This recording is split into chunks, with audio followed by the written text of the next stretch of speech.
founders were afraid of tyranny.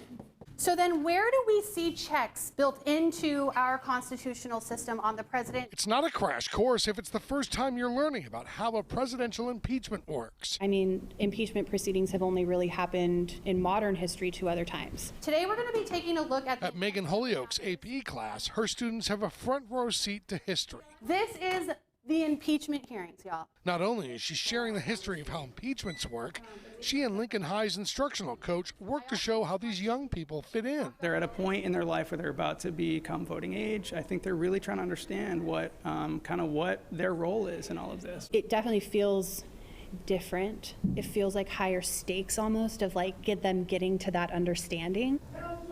So, I'm going to pause this.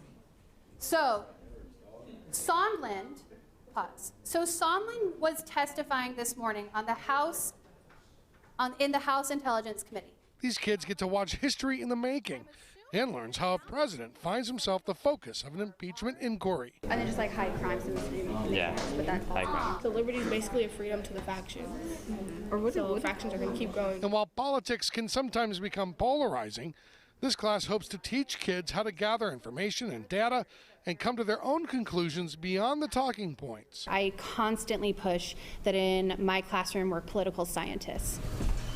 Holyoke believes once these kids graduate, this lesson can teach them how to be informed voters. We also learned about how it's not just important to vote for the president, it's important to vote for House members, Senate representatives. As an ordinary, everyday person, I feel like I'm not represented as much in the government than I should be. What are impeachable crimes? It's a class that aims to teach young adults how to make a difference for themselves and their community, while the teachable moment continues to unfold in front of their eyes. It's this really surreal moment where I'm like teaching in a moment where I know that I'm going to teach this moment later in my career. And she is facing the House Intelligence Committee. At Lincoln High in Tacoma, Steve Kiggins, Q13 News.